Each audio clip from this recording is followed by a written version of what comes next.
ناظرین، علم کی دنیا یوٹیوب چینل پر ایک بار پھر ہم آپ کا خیر مقدم کرتے ہیں۔ آج کی اس ویڈیو میں ہم بات کریں گے میر تقی میر کی مشہور غزل تھا مستعار حسن سے اس کے جو نور تھا کے متعلق۔ یہ غزل مولوی عبدالحق کی مرتب کردہ کتاب انتخاب کلام میر سے ماخوذ ہے۔ اس کے تخلیق کار میر تقی میر ہیں۔ اس کی تشریح ملاحظہ کرنے سے پہلے یہ بات جان لینا بہت ضروری ہے کہ غزل کا ہر شعر ایک الگ مفہوم اور علیحدہ معانی رکھتا ہے۔ یہ ضروری نہیں کہ پوری غزل میں ایک ہی مفہوم کو بیان کیا جائے۔ غزل کا پہلا شعر تھا مستعار حسن سے اس کے جو نور تھا، خورشید میں بھی اس ہی کا ذرہ ظہور تھا۔ اس شعر کے اندر چند الفاظ ہیں۔ مستعار، مستعار کے معنی ہوتا ہے ادھار لیا ہوا، وہ چیز جسے ادھار لی گئی ہو۔ خورشید کے معنی ہے آفتاب، سورج۔ ذرہ ظہور، ذرہ کسی چیز کا سب سے چھوٹا جز جسے ذرہ کہیں گے۔ اس شعر میں میر تقی میر نے خدا تعالیٰ کی بے نظیر کاریگری اور صناعی کا نقشہ کھینچا ہے، لہٰذا ان کے اس شعر سے یہ مفہوم نکلتا ہے کہ اس کائنات کا جو حسن ہے، اس میں جو نور ہے، اس کی جو خوبصورتی جو ہماری آنکھوں کو خیرہ کر دیتی ہے، یہ تمام چیزیں خدائے وحدہ لا شریک کے حسن سے مستعار اور ادھار ہیں۔ ان کا اصل مالک خدا تعالیٰ ہے، جس کے دم سے یہ ساری چیزیں منور ہیں۔ اور خورشید یعنی آفتاب، خورشید میں بھی جو روشنی اور چمک ہے، یہ اسی رب ذوالجلال کے نور کا ایک معمولی ذرہ ہے۔ دوسرا شعر دیکھیے۔ ہنگامہ گرم کن جو دل نا صبور تھا، پیدا ہر ایک نالے سے شور نشور تھا۔ دل ناصبور، دل ناصبور کہتے ہیں ایسے دل کو جس میں صبر نہ ہو، اطمینان نہ ہو، بے چین دل، ناصبرا دل، بے صبرا دل۔ شور نشور، شور نشور کہتے ہیں ایسا شور جو قیامت کا سا شور۔ شور نشور کا یہ مفہوم سمجھیے کہ قیامت میں جب قیامت برپا کیا جائے گا، جب میدان حشر میں لوگ اکٹھا ہوں گے، ہر شخص نفسی نفسی کے عالم میں مبتلا ہوگا، اس وقت جو شور برپا ہوگا اسے شور نشور کہا جاتا ہے۔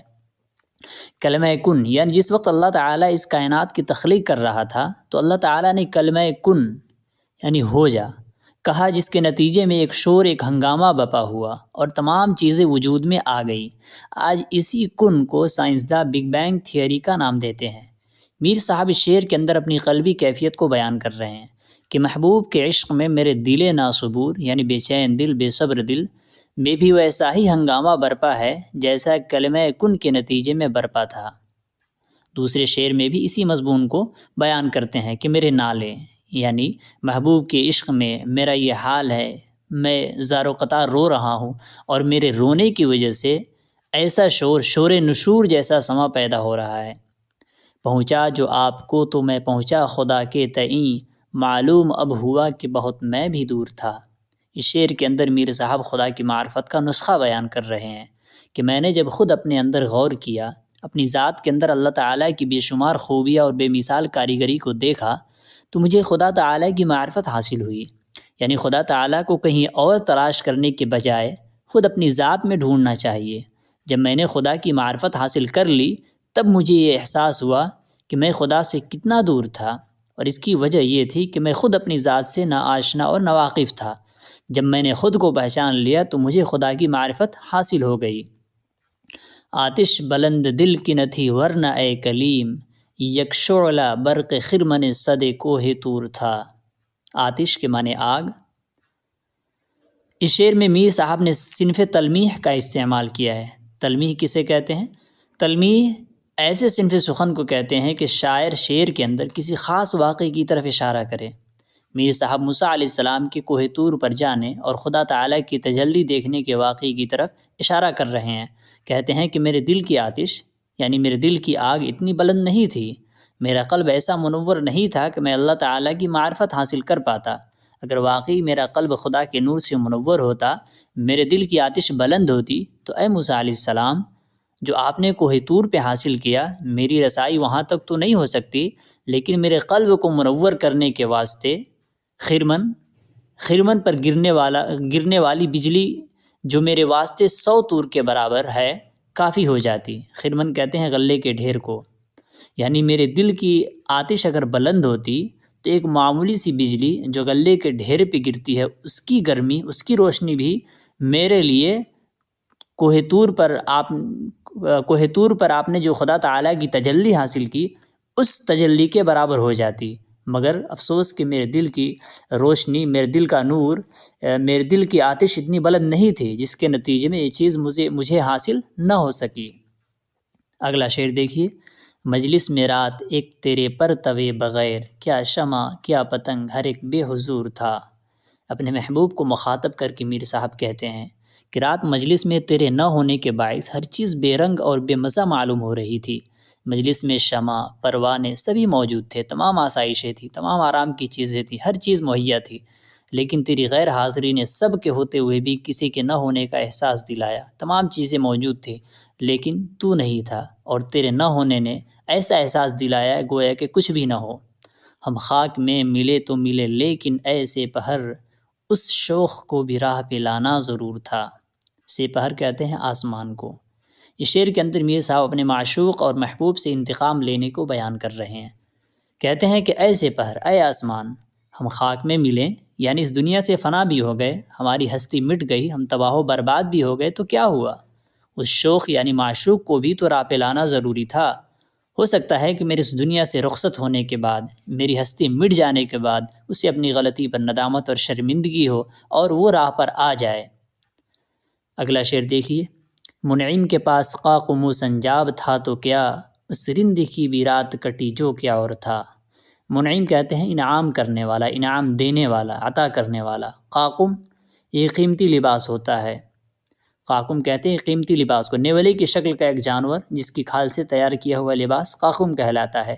سنجاب یہ بھی قیمتی لباس ہے، جو بلی سے قدرے بڑا ایک جانور ہے جس کے کھال سے یہ لباس تیار کیا جاتا ہے۔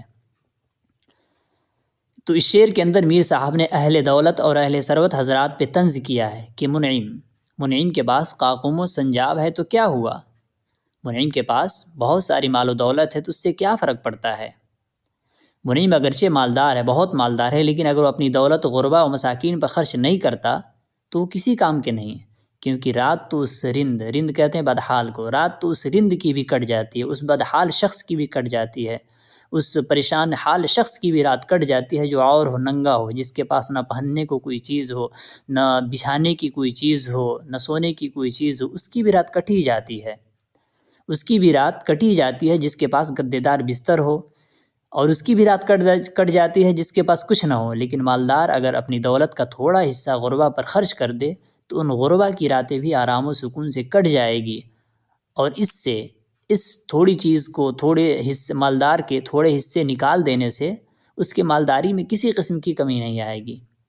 ایک قطعہ آگے دیکھیے، کل پاؤں اکا سہے سر پر جو آ گیا، یکسر و استخواں شکستوں سے چور تھا، کہنے لگا کہ دیکھ کے چل اے راہ بے خبر، میں بھی کبھی کسو کسرے پر غرور تھا۔ کاسا، اس شعر کے اندر کاسا کا لفظ ہے۔ کاسے کا معنی آتا ہے پیالی، استخواں کہتے ہیں ہڈی کو۔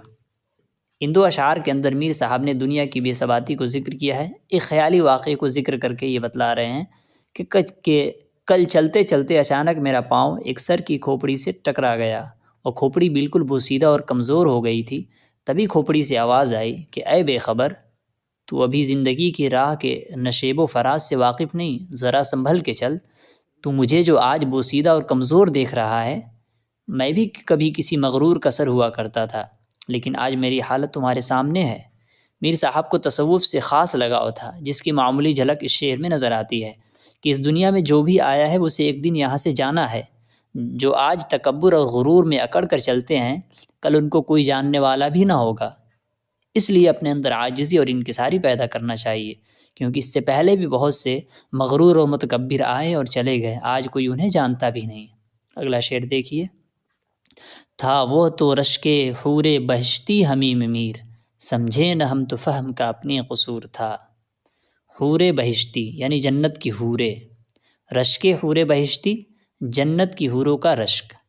میرا محبوب جس سے میں دل لگاتا، محبت کرتا، وہ ایسا تھا کہ جسے دیکھ کر جنت کی حوریں بھی رشک کرنے لگے۔ وہ تو میرے ہی اندر تھا، میں بلا وجہ اس کو ادھر ادھر تلاش کرتا رہا کیونکہ یہ دنیا تو فانی ہے اور اس میں موجود افراد بھی، تو بھلا ان سے کیا دل لگانا؟ آدمی خود کو پہچانے، خود سے دل لگائے، خود سے محبت کرے، لیکن میں یہ سمجھا نہیں اور میں نے اسے باہر ڈھونڈنے کی کوشش کی، تو یہ میرے فہم کا قصور تھا۔